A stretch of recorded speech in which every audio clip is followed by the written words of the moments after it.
and airships. We'll refer to it as the Air episode, and today we're going to discuss ether in relationship to Earth by getting deep into the state of shaman-engineered abundance and the advanced permaculture practices that the Native Americans had cultivated, because labels like hunter-gatherers just don't do them justice. But we're also going to talk about healing plants, the role of the Great Spirit, their animist outlook, and the fact that you don't need a huge over-the-top harp antenna array when you got your rain dance down. There's a lot left unknown about America before the colonialists arrived, and a lot that could help us today if we stop to realize the Western way isn't the only way.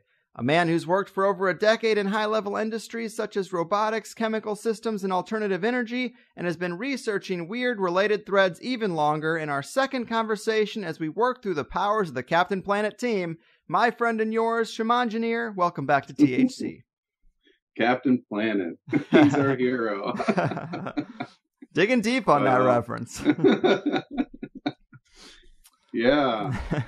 So I'm pumped, man. I think this is going to be awesome. You bring up some interesting ideas I don't hear about nearly enough from the big names in alternative research, and you're so great about actually having sources that strengthen the various cases you come here to make. So I am all about it. And I suppose the best entry point here is the state that the Europeans found America in when they got here. It's quite different than someone might expect, but I'm also curious how this became of interest to you when so many people just take it for granted that things were largely the same without the buildings. So maybe tell us how this subject got on your radar and how we should start to reframe pre-colonialist America.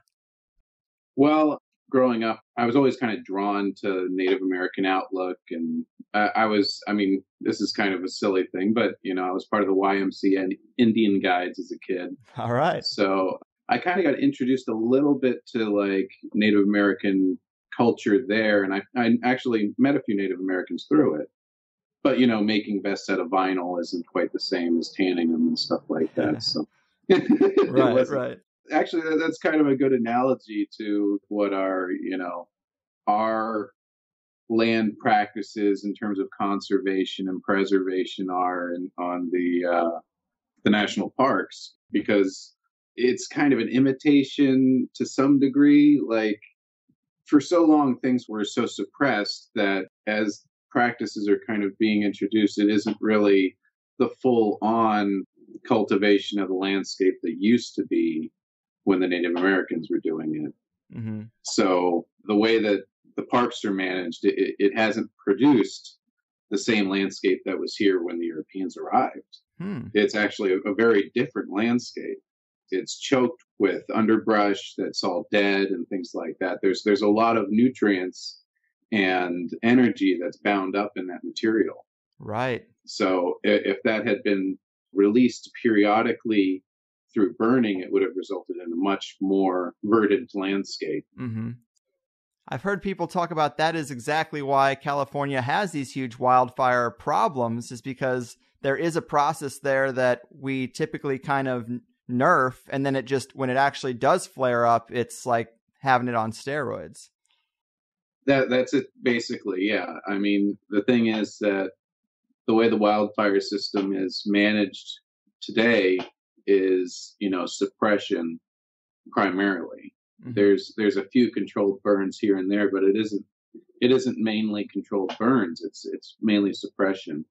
And when you do that, you end up locking up a lot of the nutrients in the landscape. So, I mean, even without all the other things that we've done to damage our landscape and damage our wildlife, just the fact that we haven't allowed it to be in its most abundant configuration means that there's a lot of life that just can't reach above a certain threshold, and we're seeing a lot of different forms of life being choked out because of it.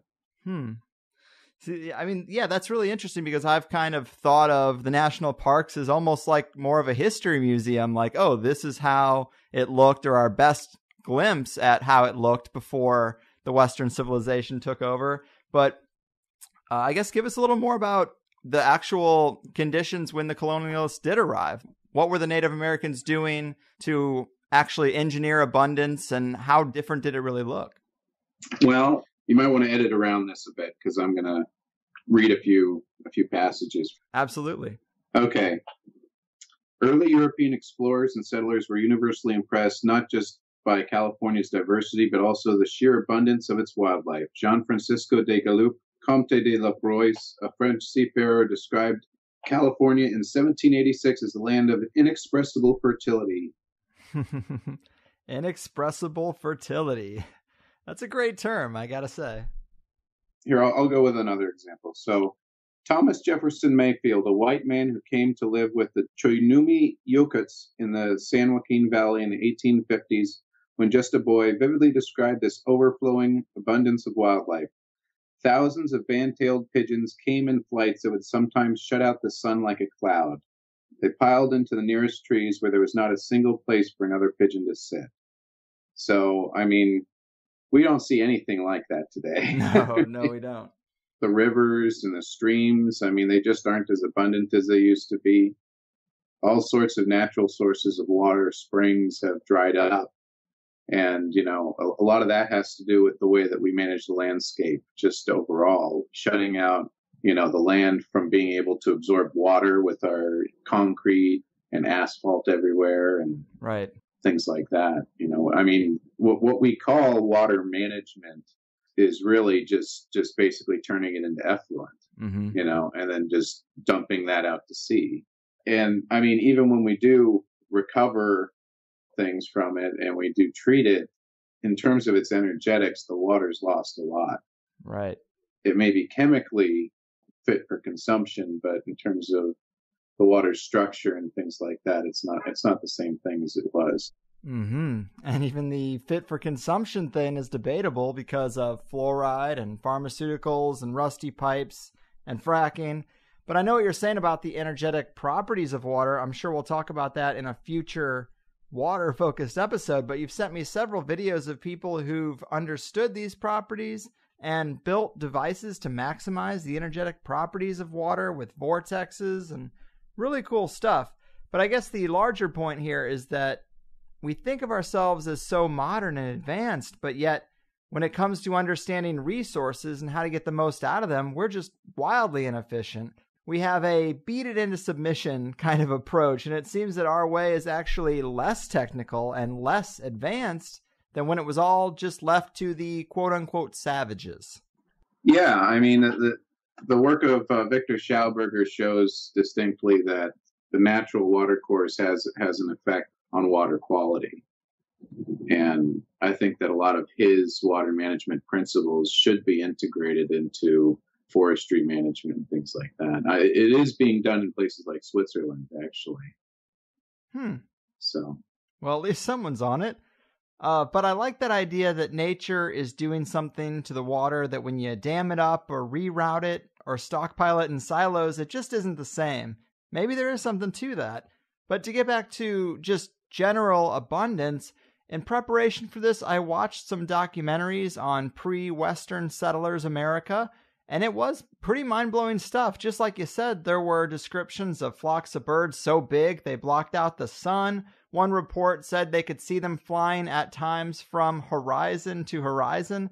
And my favorite line here was that a squirrel could travel from the East Coast to the Mississippi River without touching the ground because the trees were just so plentiful. And wow, man, I mean, that is a pretty radical thought when you see the world we have today. Yeah, here's a really good example of that. Salmon ran up the major river and creek from what is now Smith River on the north of the Camel River on the south, swimming against the current to return near where they were born. 31 coast and Central Valley rivers and hundreds of lesser creeks carried the lifeblood of millions upon millions of salmon and provided 6,000 miles of spawning habitat. We have nothing close to that today. Joaquin Miller described the head of the Sacramento as a silver sheet because the salmon were so abundant. He had seen the stream so filled with salmon that it was impossible to force a horse across the current. A white man stated in the early 1900s you could load wagons with salmon that got stalled on the Mad River. As little slows near Arcata, you could get salmon with pitchforks and fork them onto the bank. So, I mean, just when the Europeans arrived, they were looking at this and they saw it, and they actually described these divine gardeners who had cultivated the landscape thinking that, oh, well, this was just placed here by God for our manifest destiny and all this stuff. Right. It really does tie into that, doesn't it? Oh, definitely. I mean, the whole outlook on what was here was flavored by that, because it was the church rhetoric and the church propaganda that was really driving people to feel like they needed to missionize and, to basically destroy the cultures. Right. But when they came here, they saw all this abundance. And when they looked at what the people who lived here were doing, they said, oh, they're diggers. They just dig in the ground and root around, and they don't really contribute anything. They don't have to contribute anything to this because they just pluck it. Mm-hmm. They just pluck it from the trees, and there's so many fish, they just pluck them from the river, and there's so many deer that they just throw a rock at it and it'll fall down. Right. That's kind of how they looked at it. So they're like, oh, they're all lazy because they've got so much of God's abundance, they don't know what to do with it. Mm-hmm. So we're going to come here and we're going to make all this land productive. That's the way they looked at it.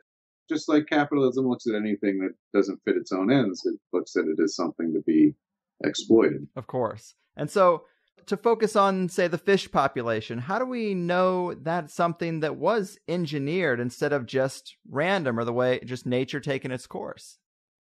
Well, I mean, that just spoke to the health of the water. And, the thing is that there's a whole transpiration cycle, that it isn't just dependent on rainfall falls and then, water trickles down.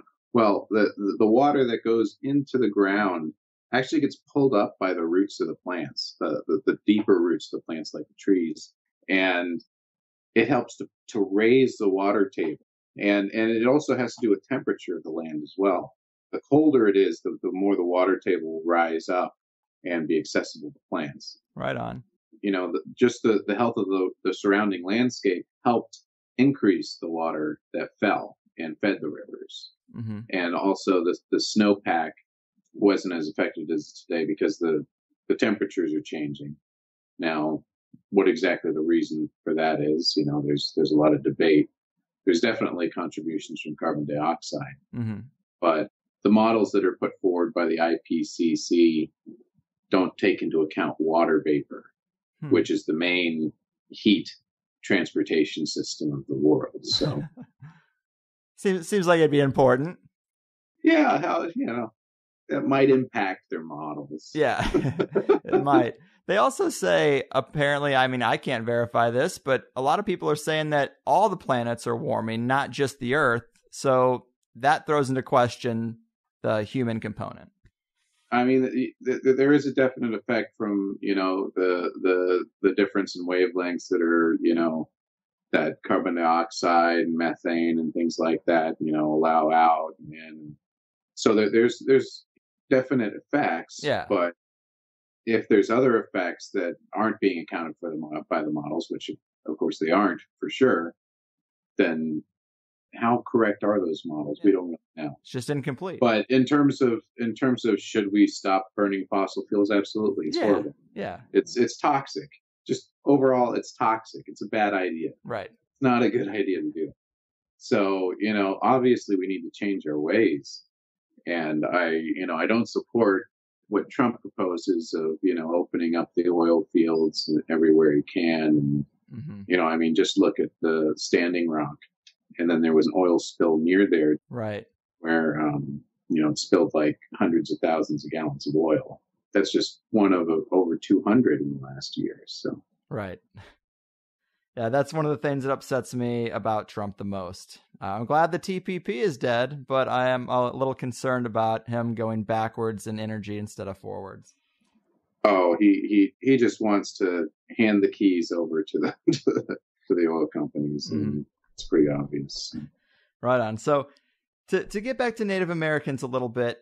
Yes. Another thing that I had seen, I hadn't been able to share with you yet, but it was talking about their hunting practices. And it wasn't just that they weren't just hunting at random. They were finding out what these animals like to eat, planting it in strategic places, and then hunting them in that regard. So it wasn't like they had domesticated animals, quote unquote, but they definitely had a process of hunting that was way more skilled and intelligent and included way more foresight than we're led to believe. Well, definitely. I mean, they knew the landscape. They knew how the land wanted to grow. They knew what plants should be in what locations and how they should be cultivated and nurtured. They did a whole host of techniques to cultivate these plants. They would the primary one was fire, actually. Fire allowed them to keep down pests, to keep down diseases, to clear out old growth, to stimulate new growth. And it was easy to do. You know, you didn't have to apply it manually by hand everywhere you went. You just started it and made sure that you controlled it and you kept it under control. Typically, that came about just from the fact of doing it periodically enough that it didn't get out of control. Mm-hmm. But once the fires were over, basically they do the primarily in the fall, because that way the soil would have some time to absorb the nutrients, and then the next spring all the growth would come back, and you know, a lot of the plants wouldn't have actually died. It would have just been kind of pruned back by the fire, and there'd still be a living root bulb, or there'd be some portion above the ground that would still be alive, and then it would all just grow out. Mm-hmm. And actually, the way that this acts is actually very similar to what I think the action was for the Philosopher's Stone in alchemy, when it comes to regeneration and life extension. Right. Because the thing is that there's these cells that are down at the nodes of the plants, and they're basically undifferentiated cells or stem cells. And these stem cells that are down at the base of the plant, that's the place where these new branches come out. And that those new branches are the ones that the Native Americans and also the wildlife want, because it actually grows back faster, grows back 1,200% faster than normal growth. And it grows straighter. It doesn't have all these bends in it and all these branches coming off of it.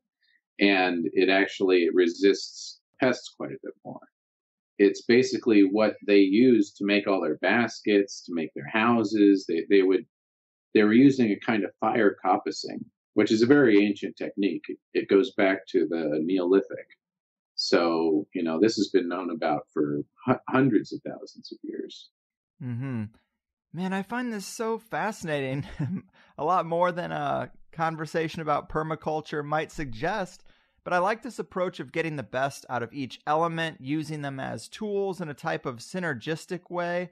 And it seems like they really engineered actual abundance and wealth, not just a pile of green money in the bank. But we are relaying witness accounts from their day saying that flocks of birds blocked out the sun, that you can't even get a horse across the damn river because there's too many fish. You can pluck them out with a pitchfork. They also got their foliage on lock too.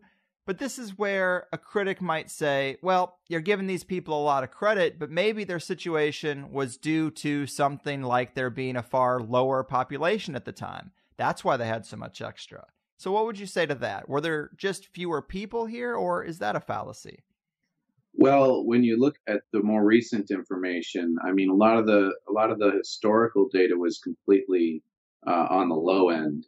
Right now, they're saying between 10 million and 100 million is what the estimates would be for North America. But I think it's closer to the high end and maybe even higher.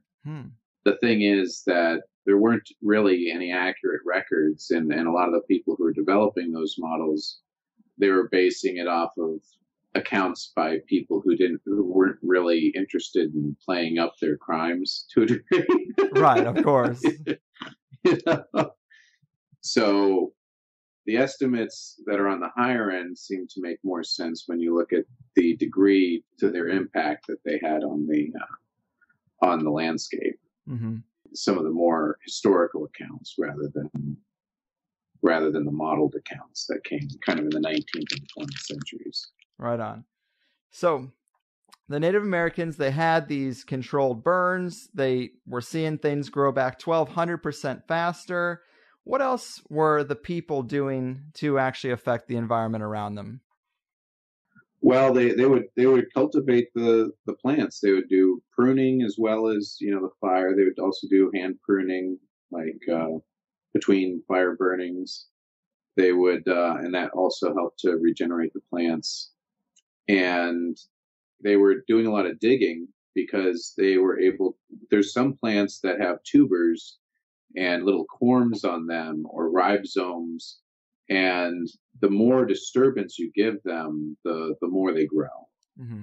and the more little branches or offshoots of plants or completely separate plants would break off and start growing. So by doing this cultivation, by giving them this disturbance, whether it be the disturbance of fire, the disturbance of pruning, the disturbance of digging around the roots in a certain way to stimulate more growth, they were constantly working towards improving the productivity of the landscape. And they would see, the landscape changes over time, and they would, as things changed, as conditions changed, they would transplant different plants to different areas as they saw fit to help stimulate the health of that area. Mm-hmm. Like if they know that a certain animal needed a plant, they would plant it there to help that animal and things like that. Hmm. And they did have some big cities too, right? I mean, I know as you get into Mexico and Central America, you'll find their step pyramids, but even Cahokia in the middle of the Midwest was apparently a big city. So it's not just all animal skins and teepees, right? Well, I mean, that's actually some of the best estimates of what kind of populations are starting to come out of South America, because the thing is they did leave behind stone structures. The thing with a lot of the Northern American tribes is that they didn't leave behind permanent structures. There were some in the Southwest and things like that where they did, but yeah, in the Central and Southern American, I mean, in South America, they're starting to do LIDAR surveys with planes, and they're finding that the buildings that are just overgrown, that they've just thought has been jungle, it's vast. It's huge. It's like, if I remember correctly, it's something like 60% of the landmass of Brazil is like grown over cities. Damn. It's crazy how much there is down there that hasn't been looked at yet. They've just kind of like barely scratched the surface by just doing LIDAR so far. That just gives them an indication of what's there, but to actually, I mean, there's potentially hundreds of years worth of archaeology there. Yeah, seems like there's a lot of lost threads waiting to be rediscovered there for sure. So to maybe move on from their actions and get more into their philosophy of being a part of the environment rather than mastering it or conquering it, obviously quite different than the Western approach, but what more can be said to help us try to understand their way or get into their headspace about these kind of things? Well, it was kind of a use model, like if you're using it and you're using it properly, you aren't abusing it, then you're allowed to continue using it. But if other people need access to it, you're expected to give them access. But reasonable. It's like if you have a garden and you have some friends coming over and they want some lemons or some peaches or whatever you have, you could share it with them, no problem. I mean, most plants give more than enough for the people. If it's a single family, one tree can give them more than what they need for any type of produce. So there's plenty to go around when people know how to share properly. Right. Well, that's interesting because we're sort of taught or shown depictions of these tribes as very warlike in most cases. And I'm sure that's exaggerated, but do we get any indication of what it was really like, or if they had the issues of ego and typical human bickering descending into war with their neighbors versus some kind of peaceful coexistence in the land of abundance? Like, can you clarify things in this area for us at all? Well, in California, we have some of the best records of that because, there were people out exploring here before there was a lot of interference. Like things started to happen on the East Coast quite a bit quicker. But there's records of groups where basically if another tribe needs something, they would come and they would ask for permission to go onto the other tribe's land, and then the other tribe would either let them go onto their land or they would just gather what they wanted and provide it to them. So, and I mean, even when I'm sure you've heard of the term counting coup. Mm-hmm. And I mean, that's basically a ritualized form of warfare. It's kind of like, what we think of as sports teams, but it was on more of a ritual level. So that was the preferential means of settling disputes, was a ritualized warfare. Interesting.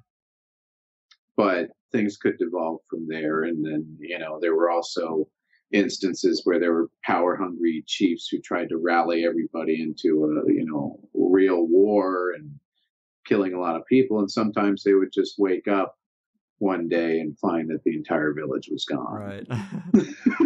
Moved on overnight. Yeah. Which is, I think, something that perhaps we should do with our leaders at some point. Mm-hmm. Just kind of behind and say, we don't need you. Fair enough.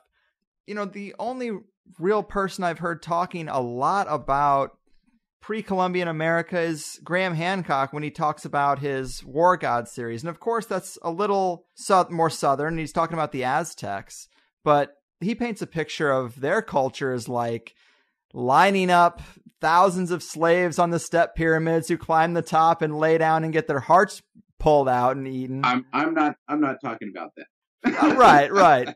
It just, I don't know where the dividing lines were between Native Americans and that. Sure, every culture is different, but I mean, on the whole, there were definitely places where there were more pressures on on them. But the thing is that in that case, it was there's some talk of that possibly being due to drought and things like that they started to become so savage in the way that they were dealing with the hardship or the cultural discontinuity that was going on at the time. Mm-hmm. I mean, I read about that when I was a kid, and it scared me. I mean, it was really horrific what they did to people. Right. Cutting their hearts out and things like that. I mean, but that does kind of get to the next little thing I was going to ask you about, is the spiritual elements in all of this, and just the idea of a tighter connection to the earth and to the consciousness of the things in their environment, because that is, when things are good, I'm curious what that relationship's like, but then it seems like when things are bad, that's when the whole society can go off the rails, because you're trying to do everything you can think of to appease some god that you think has an influence on your environment. But as far as the Native Americans and the Great Spirit, scapegoating is a well-worn tradition. It is. Amen. But what can you say about the spiritual elements that you've studied as far as Native Americans are concerned? Well, from the things that I've read, it seems like they were interacting with the landscape. They were communicating with the spirits of the animals and the plants, and they were using the information that they got to develop their agricultural system. They would have visions of a certain herb to use for a certain condition, and then they would continue to use that. If there was a certain plant or an animal that wasn't in abundance anymore, or if it was found to be dying off, they would try and have a spiritual vision to figure out what to do and what was wrong. And this is actually something that comes up later in the Findhorn community that was established in Britain, like I think it was the 1960s or 1970s. And they were doing similar techniques. They were basically in like sandy soil. And I mean, it was really just a horrible place to try and grow anything. But this couple and I think a few of their friends just kind of settled there. And I mean, it was just dirt cheap land or something like that. But they were also called to it, they said, spiritually. So they settled there and tried to grow plants, and they were constantly, meditating and trying to commune with spirits to help guide them in their gardening. And before too long, I mean, the soil had improved because of the advice that they were given.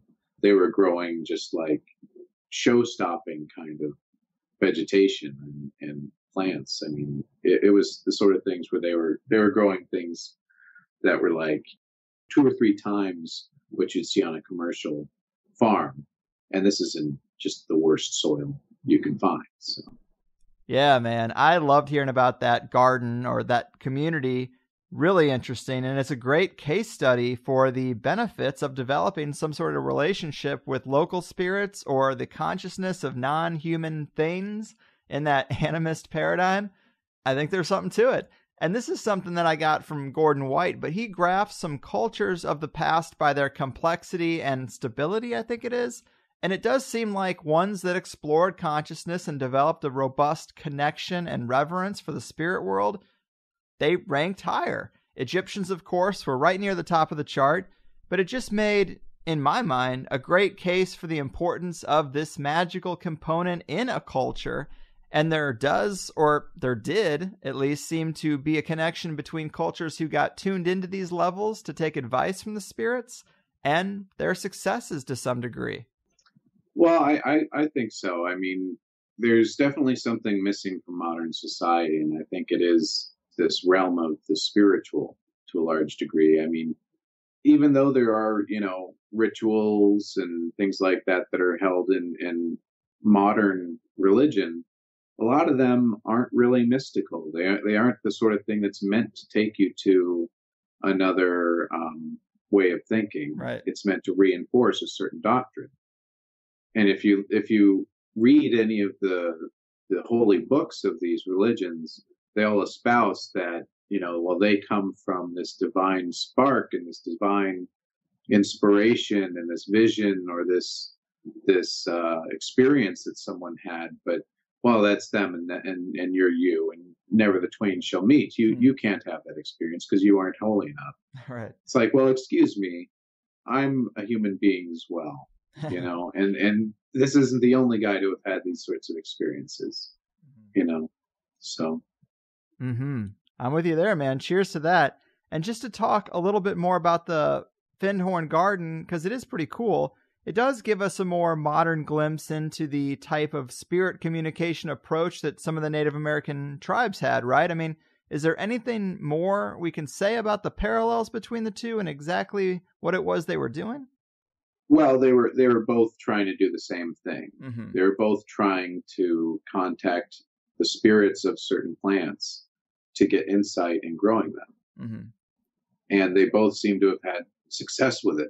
And I don't really, see much evidence of Native American influence specifically at Findhorn Garden. So it would just be another instance of a similar system having developed. Right, yeah. I mean, that is what I was getting at, is since we can't go back in time to see the undisturbed Native American situation, we can kind of look at the Findhorn Garden and see parallels to it working out for them. Yeah. And that's what they say about ayahuasca, like with the shamans in the Amazon too, is they ask these shamans, how did you decide to put these two things together to mix it into this brew? And they say, well, the plants told us. And, in psychedelic circles, a lot of people know that and kind of take that for granted. But why would you think it would only come into play with that vine and that plant? Why wouldn't you think it would happen with basically everything in the environment or everything biological? Well, I mean, with regard to ayahuasca, I think it's like there's over 110,000 plants they could have mixed that other plant with, and right. The chances of it happening by chance are just astronomical. It would have taken way, way too long for them to just discover that by accident. Exactly. And I would assume that the same way they got that insight, they'd get insight about basically everything that they're around. Well, it's like the Buddhist lamas and just any religion that still has a mystical aspect, still has meditation as part of their practice, or chanting or drumming or something that gets you into an altered state of consciousness. Yeah. These are the things, I mean, some Native American tribes, they do the hanging with hooks thing that I'd rather not go there if I don't have to, but right. That induces a trance and that causes you to go into an altered state of consciousness. where you're able to commune with spirits and things like that. And I think basically it's because in that case it's such an extreme amount of pain that your conscious mind, it kind of shuts off, because it can't deal with it. Right. And so then you're basically start delving into the lower parts of your mind that you normally don't interact with. Yeah. And there clearly seems to be value in that because people come back with things that seem to work. And we were also going to talk a little bit more about plants and healing, because of course a major slice of the conspiracy world is Rockefeller medicine and the widespread institution of chemical treatments rather than natural plant-based ones. And it's kind of to the point now that people completely dismiss the power of plants. It's on kind of a joke to be a naturalist. But what have you learned about this from the research that you've looked into Native American practices? Is there some real power there, you think? Oh yeah, there's not much money. But the thing is that, all these companies want something to patent. Of course. And you can't patent something that's already in the public realm. Now, if you can take this plant and you can genetically engineer it a little bit, hey, there we go. I can patent that. I can make money off of that. So. But yeah, that's the main thing, to prohibit things like that from getting too far off the ground. They propagandize to all the doctors that this isn't something to look at. These aren't powerful enough. They aren't effective. They have varying amounts of active ingredients and things like that. And they do. They're natural. They have varying amounts of the ingredients, but you can still test for things like that. So to say that it doesn't have any value, that's very. And I mean, really, what we get in terms of the pharmacopoeia of the pharmaceutical companies, it's basically a single derivative. It's an extract or a chemical synthesis. It's a new chemical that they just basically copied out of the natural world, typically. Or they tried to make something that was similar enough that would have a similar action, and they could patent that. So it's basically what they themselves are drawing upon when they make their medicines. It's just that a lot of these medicines aren't as harsh. It's kind of like the difference between drinking beer or wine and drinking vodka or drinking Yukon Jack. Right. It's a lot harsher on your body to drink the distilled stuff. And, the way I think of pharmaceuticals is they're kind of like the distilled stuff rather than the brewed stuff. So, it's something where I think that has a lot to do with why we have so many issues today, is because of, they basically are only taking an aspect of what should be applied as a more holistic approach. Right. I agree with you there. And so what can be said, really, I guess, for the Native Americans, I guess, quote unquote, medical system as opposed to ours? Do we know anything about their health before the colonialists arrived? Do we know anything about their lifespans? How effective was their medicine for their way of life and their environment as opposed to ours? Well, I mean, there were some things that they were very good at, and then there were some things that they were not so good at. I mean, antibiotics are something that has been developed that they didn't really have an analog for to a large degree. I mean, there were things that could boost the immune system. There were things that could help fend off certain illnesses or deal with the symptoms. But, something that actually went in and killed off certain organisms, they didn't have really. So that's one major difference. But, there's olive leaf extract, and there's, oil of oregano and things like that, which we know about, that have similar actions.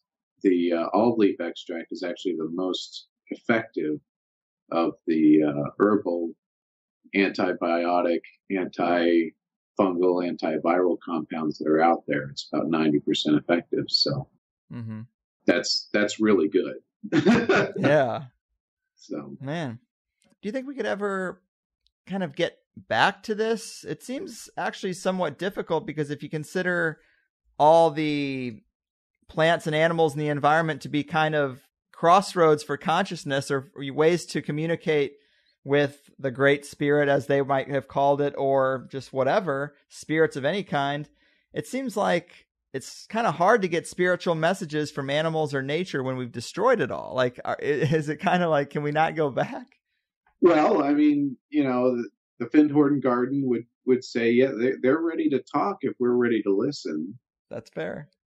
I mean, the thing is that I think that if we're going to continue to live on this planet, we don't have any other choice. Mm-hmm.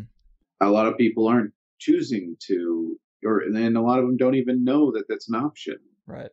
The most important thing is to try and get people aware of the fact that there are different ways of doing things. Applying chemicals to the ground is not feeding it. That's applying chemicals to the ground. Yeah.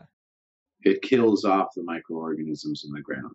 It's like if you took a bunch of grain alcohol and dumped it on the ground, it would kill off everything. Yeah. It's just not healthy.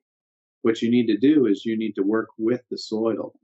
You need to develop the soil. You need to make it into something that harbors microorganisms and feeds plants. Because the thing is, the microorganisms, the fungi that are in the soil, they're what do most of the work for the plants. Because the plants actually depend on them to carry nutrients through the soil to their roots. So when we do the sorts of agricultural practices that we do, especially monoculture, which is just horrible, it completely depletes the soil. You have to do rotations, but I mean, that's not really a solution. The solution is growing plants intermingled with each other so that they support each other, mm-hmm. which is what's described in permaculture. So I think that there's a lot to be gleaned from a lot of these different types of agriculture, and taking bits and pieces from each one and trying to integrate them together and find new ways to account for the growth patterns after disruption, and account for the soil, and account for the way the land is used and how that affects the water. There's a lot of these things that haven't been entertained for a long time because there's been a certain mindset, and I'm hoping that that mindset's changing a little bit. I mean, just the fact that book Tending the Wild by M. Cat Anderson that I sent you was published, that says a lot. Mm-hmm. Yeah, it does. If you want to be positive, that's definitely something to look at. But man, we hear these quotes that I love about just all the abundance that was out there. It wasn't that long ago. How did we manage to fuck all this up in so little time? Well, really, by the beginning of the by the end of the 19th, going into the 20th century, without really much in the way of mechanistic, assistance, European mindset alone had managed to wipe out most of everything. We've recovered quite a bit since then, actually. But yeah, in terms of the animal life anyway, but the vegetation to a large degree has been just development. Mm-hmm. It has a lot to do with mindset, basically. It didn't take a whole lot of sophistication for the Europeans to completely wipe out the carrier pigeon and things like that. Mm-hmm. So we're lucky that there have been some rules to hold back the complete decimation of our wild areas. But what we need to realize, we need to do more than just prevent them from being destroyed. Mm-hmm. And just kind of replanting things here and there. And we really need to interact a lot more with the land in order to be able to get it back to where it was before, and maybe even better. Mm-hmm. Start bringing in some of these other techniques that I'm talking about, like biodynamics and things like that. Mm-hmm. And I'd like to start talking about that a little bit if we can. Yeah, that was actually my next note here. The only other thing I was going to say to kind of add to your points there was that in one of these videos I was watching that kind of gets into this material in preparation for today, they're reading from the writings of a Native American, like some journal of some type, and he says, I really just don't get these people. They cut down massive trees to build these structures, and then all winter long they burn wood in every room of every building that they build, and it's just extremely wasteful, and it won't be sustainable. And sure enough, it isn't. But I thought that was just a great point. I can only imagine Native Americans seeing this completely alien way of doing everything, and just watching it rape and pillage their surroundings. And, these white people are like, isn't this better? Look how awesome this is. And yeah, aren't you happy? We gave you pots and pans and knives. Isn't that wonderful? It's like, we had pots and pans and knives before, asshole. Yeah, I mean, just God, imagine how crazy that would be. So, give me my land back. Yeah. Right on. So, right, you said you wanted to also discuss biodynamic agriculture and, I guess, Rudolf Steiner's alchemically derived agriculture system. What's going on with this stuff that you also sent me? So basically, it's a way of sowing and reaping and basically coming up with a cyclic look at the way that different plants interact with the environment. So what he's talking about is the kind of the longitudinal waves, the orgone energy from the sun, as it were, as that interacts with the earth. He tries to draw the correct energies that are being emanated and channeled through, the astrological interactions with planets and the lensing of those waves down to the earth and things like that. It's like the zodiac. They use the zodiac to plan when they're going to plant and things like that. And they also use it for making these preparations where the preparations are planted at a certain time. And so what it'll be cow manure in a horn, or it'll be an herb in a horn, or it might also be silica, which is quartz, in a horn, and it'll be buried underground.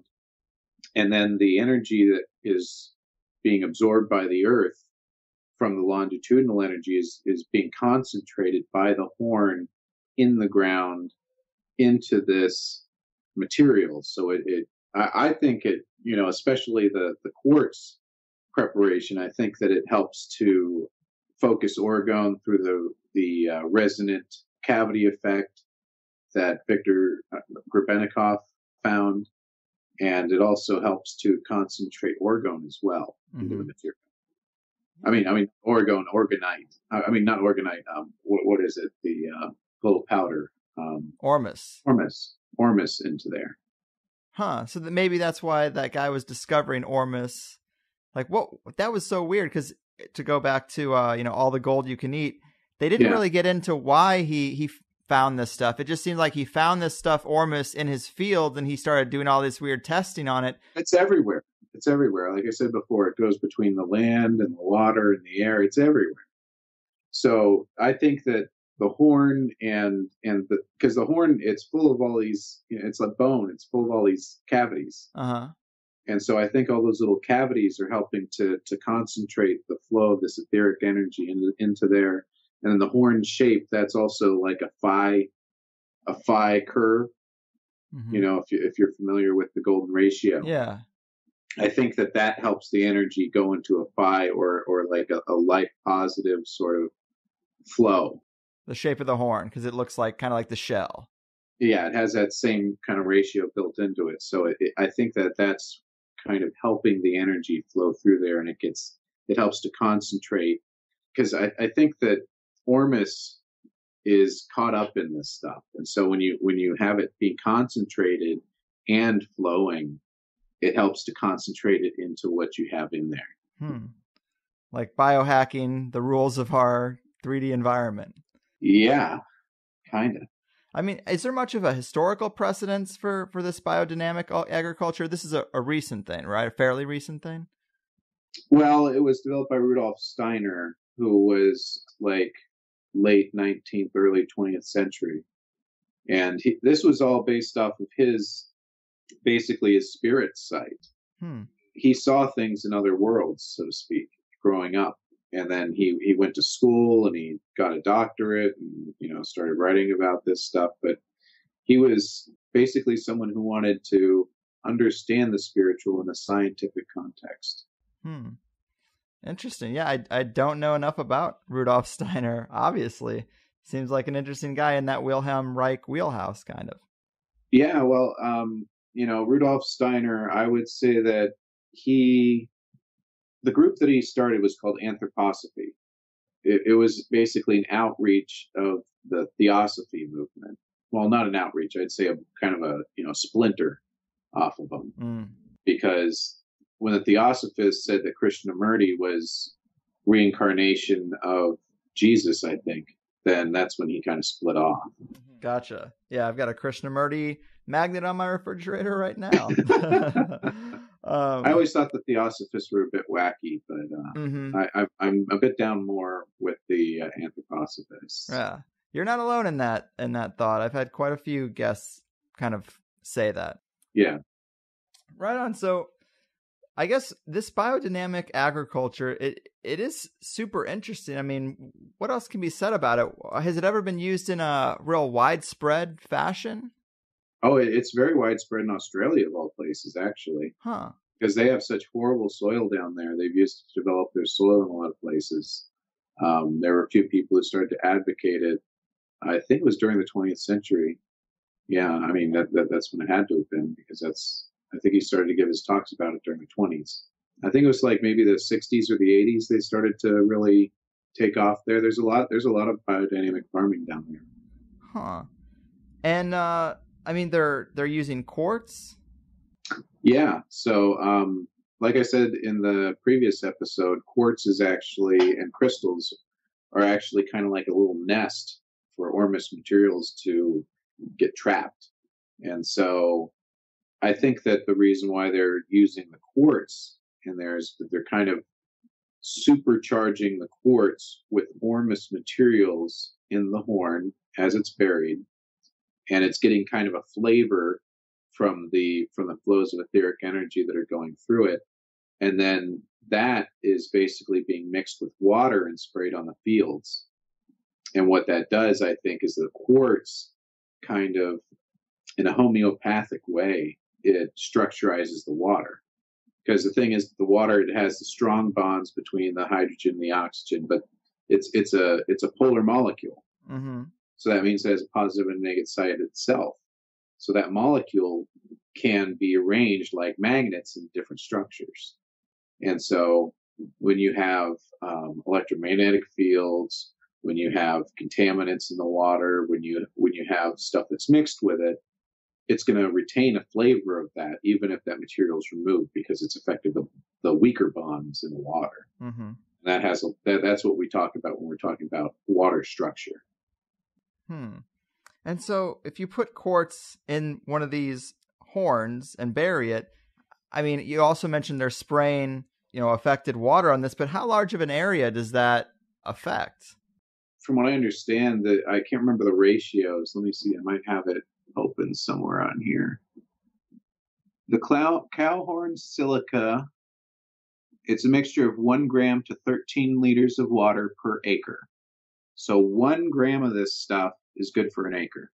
Damn. When you mix with water. And that, I mean, let's see, the spray enhances photosynthesis of the leaf, and as such complements the activity of the preparation BD 500, which is another one of the preparations they make, which works mostly on the root zone of the plant. It also strengthens the plant against some fungus attack, rots in passion fruit, and rust on coffee and rice. So it basically helps it to photosynthesize better. It's kind of like foliar feeding. It gets absorbed by the pores of the plant. Right. So if this is so effective, why wouldn't the corporate farming industry just use it also? Because they're, profit at any cost. They don't care what gets them there. Well, I mean, there's a lot of skepticism around it. I mean, it's not the corporations, because the corporations typically are not the farmers. The farmers are typically individuals, and they base it off of what they think will happen. And most people are skeptical. Mm-hmm. I mean, there was a large movement by biodynamic farmers in Australia to educate others. So that was effective there. But most people they just don't believe it'll work. They're afraid of pests. They're afraid of losing a crop would destroy them because of the way we've got everything financed right now, and they have to be able to make payments on all this equipment to be able to spray this stuff. And it's really a wasteful system, and it's wasteful not just of of material resources, of fuel, but also of human life, because a lot of these farmers, if they do have a bad year, and increasingly, even with the genetic, manipulation and the chemicals and everything else, the soil is becoming so depleted that there are many more diseases that are cropping up even with all that stuff, and they can't stop it. It adapts faster than they can deal with it at this point. Mm-hmm. Man. And so to switch gears a little bit here, I'm always interested in magic and the methods of the ancients, and that's why Native Americans are also so interesting, because they're still living fragments of that way of life to some degree. You'd think the elders might know some of that stuff still, as opposed to other cultures who are just completely gone. And when it comes to Native Americans, probably the most widely known ritual is the rain dance, and it's presented today as superstition, but you do seem to think not only that it worked, but you might have some insights into how, right? Yeah. So the rain dance, basically what it was it was a ritual where a shaman and a group of people would, they'd dance, they'd go into a trance, and they would be trying to summon the forces of rain. And from the evidence of Wilhelm Reich with his, rain system that he developed, Mm-hmm. and also HAARP, there is evidence that that's possible. And both of those systems are using this longitudinal energy I've been talking about. Yeah. There's evidence from not just brain dance, but also, all these other spiritual experiences that the human body and the human mind is capable of reproducing those effects, reproducing longitudinal waves, creating levitational effects, creating effects that couldn't be accounted for by normal interactions in space-time as we think of it. And the way I think that happens is, I'd like to kind of go a bit into the kind of the chain of custody for information, so to speak. Mm-hmm. So we have our conscious mind, which is the mind that everybody thinks of, and that's kind of what they identify as themselves, right? Mm-hmm. So it's the realm of the ego, and that would be kind of considered to be, the left half of your brain. And it's more of a serial system. You think about one thing at a time, plotting to the next thing. And you think that that's a very efficient way to think most of the time. But actually, you've got this other side of your brain, the subconscious, which is, mostly what people deal with in the realm of dreams and things like that. It's the artistic mind. If you're an artistic person, then you deal a lot with your right side of your mind, symbolism, or relationships between things, that sort of a thing. And then there's the unconscious mind. And the conscious and the subconscious are they deal together through the corpus callosum, which is this connective tissue between the two hemispheres of your head. And then they also deal with the limbic system and the spinal column. And the limbic system and the spinal column are basically the unconscious mind. Mm-hmm. And the left half is serial processing, one thing at a time. The right half is parallel processing, which means that it processes a lot of things at once. Like when your subconscious is looking at something, it doesn't see any one thing specifically. It's looking at all the relationships between everything. It has a lot more bandwidth. But in terms of the operations it can do, your conscious mind is capable of going methodically through a lot of steps, a lot of operations. But your subconscious mind is very limited in the sorts of operations. Why, when you get dream imagery, it's hard to tell exactly what's being conveyed because it's a very simple message, but it's conveyed symbolically. So that's kind of the dream speak from your subconscious is kind of how we're usually interacted with by our subconscious mind. And then the unconscious mind, it deals more in feelings. And your subconscious kind of interprets those feelings and hands them off to the conscious mind in a symbolic form.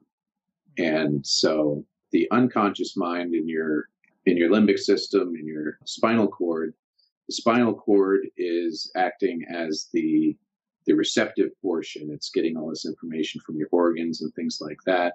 And the limbic system is acting as the projecting portion. It's basically, releasing all these hormones and all these regulators for your synaptic functions and things like that, and your different regulating compounds for your organs.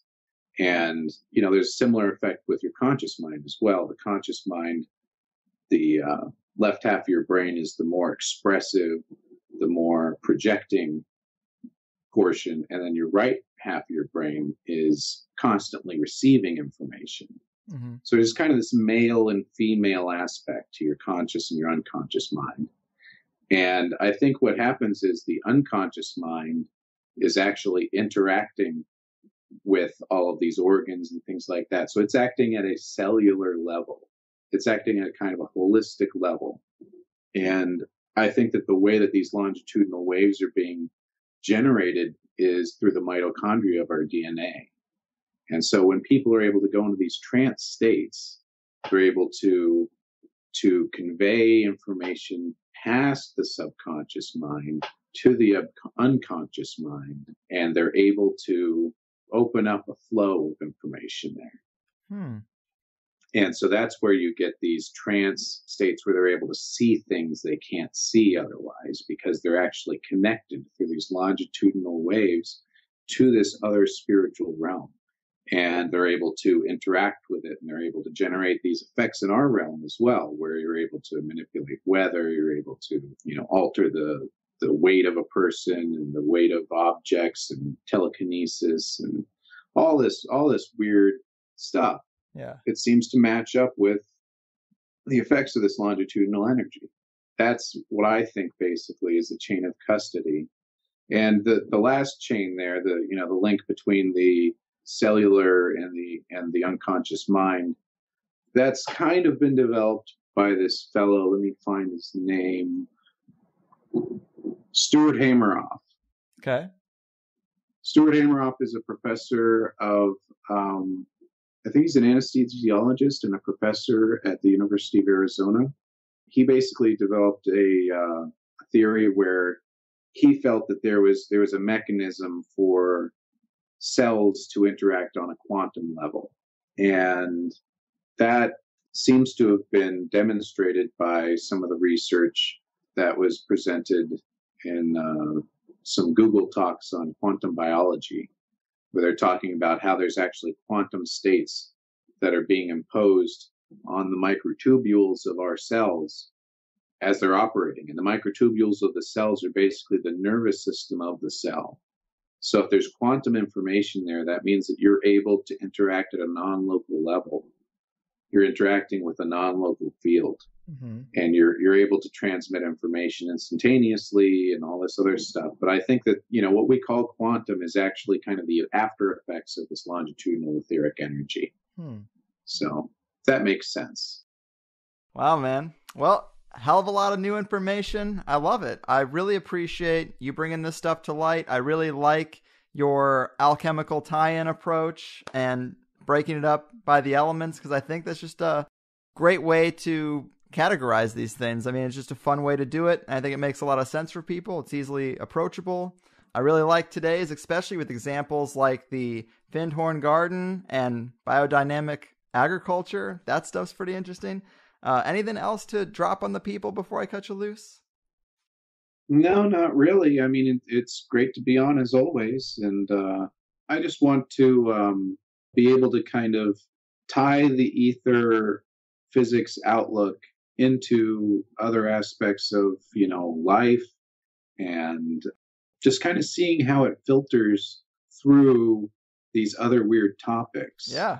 These other things that otherwise it's inexplicable because there's no theory to kind of shine a light onto it. And I think that as I started to research the ether theory, I think that it has a lot of strong points to support things that otherwise are inexplicable. Mm-hmm. And so it's really great to have a platform like your show to be able to talk about this stuff and kind of get it out there.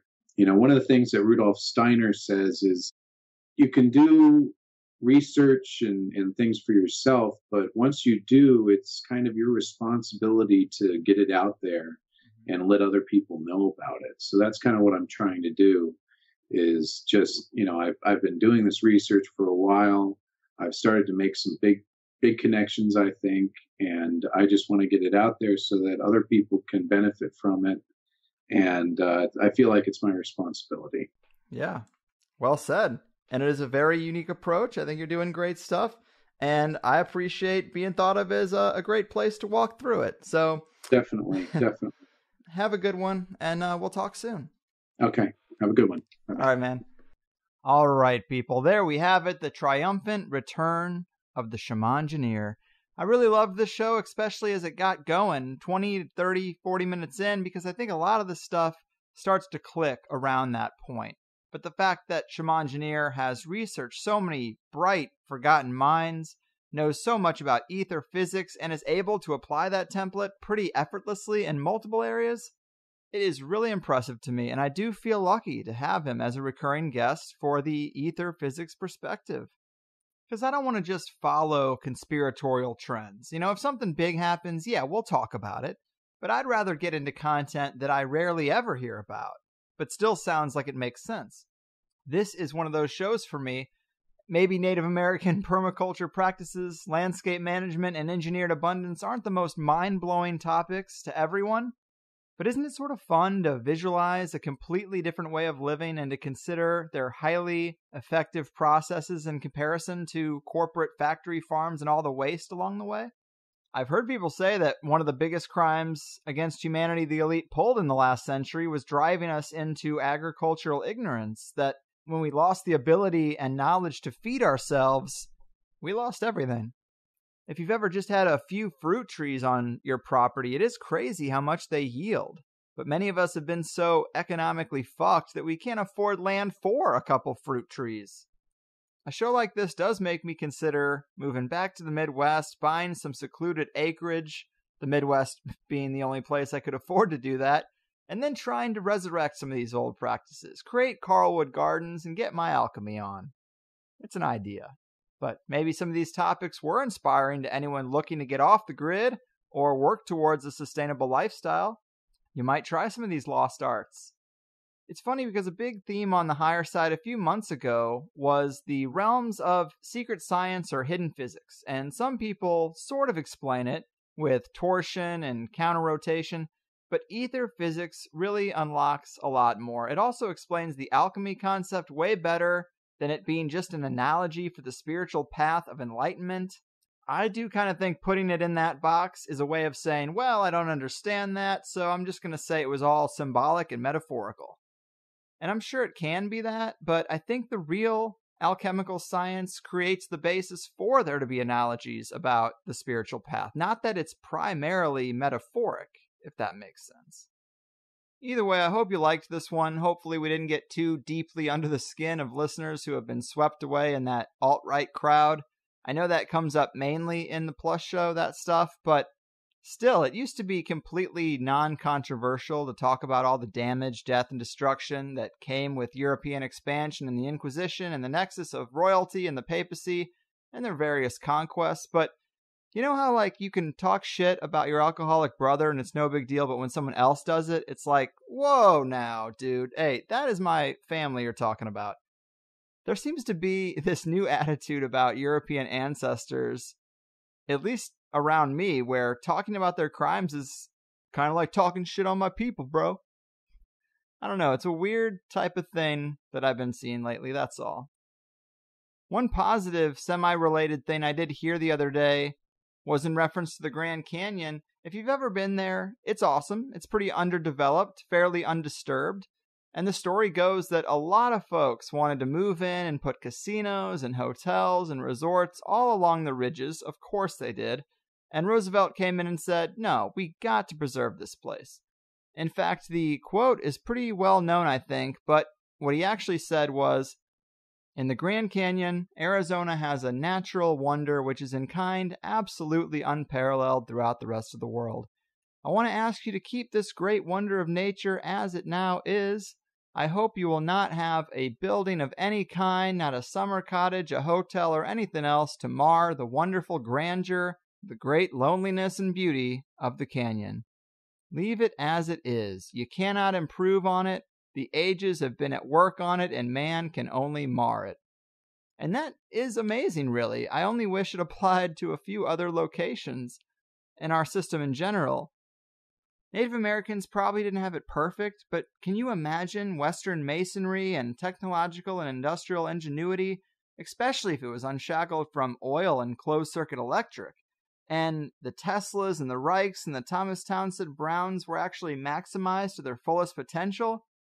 Imagine all that, merging with a synergistic relationship with the earth and environment, engineered abundance, and a society embedded in nature rather than paving over it. And of course, a full exploration and implementation of the suppressed natural sciences and ether physics.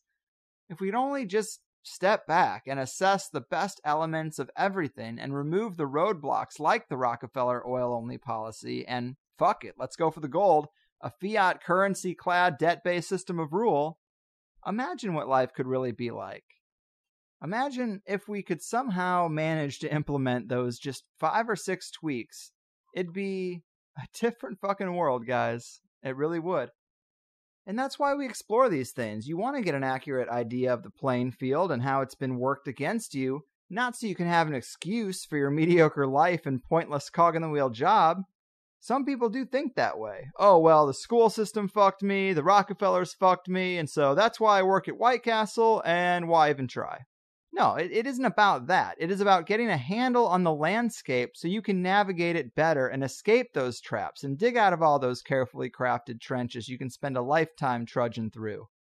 It's not a fair system, but we do want to look at it honestly, don't we?